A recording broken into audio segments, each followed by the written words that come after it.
नमस्कार। स्वराज में आप सबों का स्वागत है और मैं हूं संतोष सिंह।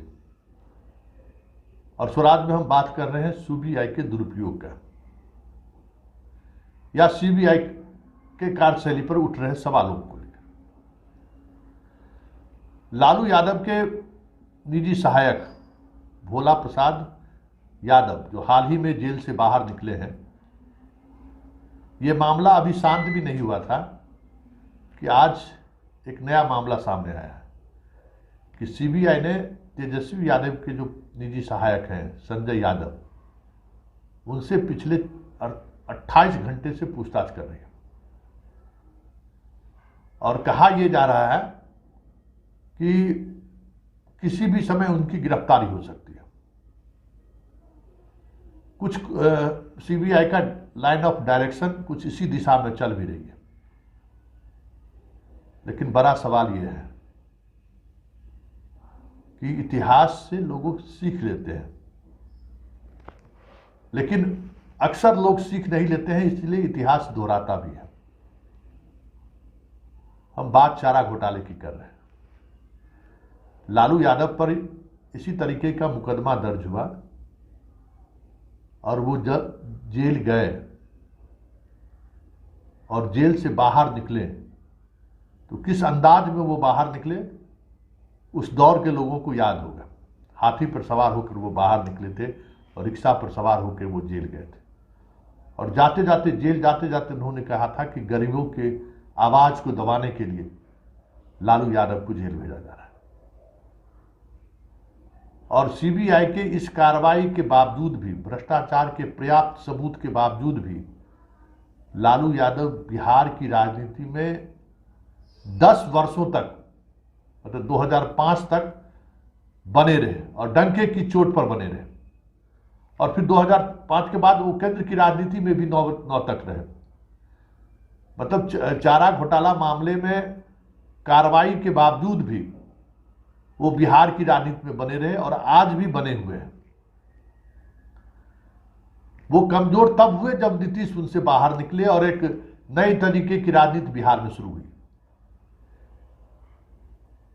तो हमें लगता है कि बीजेपी उस दौर की राजनीति को समझने में या फिर उस दौर की राजनीति से सबक लेने को तैयार नहीं है और सीबीआई और ईडी का उसी तरीके से इस्तेमाल कर रहा है जिस तरीके से इस्तेमाल के सहारे लालू यादव को बिहार की राजनीति में परास्त करने की एक दौर में कोशिश हुई थी।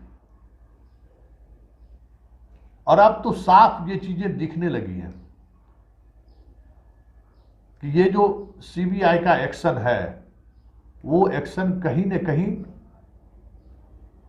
एक ऐसे एविडेंस पर आधारित है जिसकी एविडेंस को लेकर कहीं भी चुनौती दी जा सकती है। अब संजय यादव की ही बात करें, ठीक है, भोला यादव उस दौर में उनके पीएस थे तो उन्होंने जमीन के बदले में नौकरी दी होगी, उसमें उनकी सहभागिता होगी।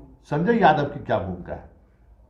संजय यादव तो उस दौर में तेजस्वी के साथ आए हैं जब लालू यादव रेल मंत्री भी नहीं थे, तेजस्वी बच्चा था और तेजस्वी उस मामले में एक्यूज भी नहीं है। छापेमारी जरूर हुई तेजस्वी से पूछताछ भी हुई, लेकिन जमीन के बदले नौकरी मामले में वो एक्यूज भी नहीं है, उन्हें चार्जशीट भी नहीं किया गया है। तो फिर संजय यादव से पूछने का मतलब क्या है? और यही वजह है कि नीतीश कुमार जैसे पॉलिटिशियन भी अब सीबीआई के खिलाफ बोलने लगे। ये बात आप जान रहे हैं, 5 साल 5.5 साल पहले क्या हुआ था? हम लोग अलग हो गए थे, आप कुछ नहीं हुआ, हम तो देख लिया कि कुछ सही नहीं, हम लोग चले गए हैं, सब कुछ तरीका है, कोई बात है। इसीलिए आप जान लीजिए, जब चलता है ना तो दिक्कत ये है प्रेस वाले को कि पुराना बात तो छाप नहीं सकते, पुराना भी तो छाप दीजिए। एक तो 5.5 साल पहले किया था, और जब कुछ नहीं था तब फिर आप सोच लीजिए। खाली फिर हम लोग एक साथ बैठे हैं तो पुराने लोग, तो इसीलिए अब क्या हो रहा है, इसलिए इन सब चीज़ों पर हम लोग क्या कहेंगे। इन लोगों का तो जो मर्जी होता है, जो करते रहते हैं, तो कोई मतलब नहीं। महागठबंधन से होते ही सीबीआई पिंजरे से बाहर निकल आया है और 5.5 साल में तो सीबीआई को कुछ नहीं की। क्यों आज हम साथ आए हैं तो चार्जशीट कर रहे हैं? मतलब साफ है कि वो संकेत देना चाहते हैं कि भ्रष्टाचार के खिलाफ जो आरोप लगाए जा रहे हैं वो आरोप कहीं न कहीं राजनीति के तहत लगाई जा रही है। और नीतीश जब साथ हो तो फिर तेजस्वी क्यों बाज आए? उन्होंने भी उसी अंदाज में आगे नहीं टिके तो इन्हीं लोगों को आगे किया जाता है। इसमें कहाँ कुछ कोई मतलब है क्या? मतलब कोई चिंता का विषय नहीं है। अरे भाई हम बता ना रहे हैं।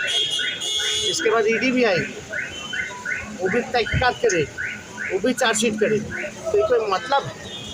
जब तक संवैधानिक संस्थानों के का दुरुपयोग होता रहेगा तब तक ऐसा ही होता रहेगा।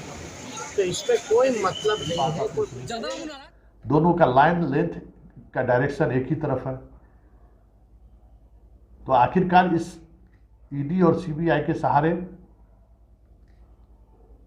क्या साधना चाह रही है बीजेपी? क्योंकि अब तो आरोप खुलकर लगने लगा है कि बीजेपी के इशारे पर यह सब कुछ हो रहा है। भ्रष्टाचार मुद्दा नहीं रहा बिहार में, या भ्रष्टाचार के सहारे बिहार में सरकार नहीं बदली है, ये इतिहास रहा है बिहार का। यहाँ सरकारें बदलती हैं या राजनीतिक दल में कमजोर या मजबूत होते हैं सामाजिक समीकरण के आधार पर।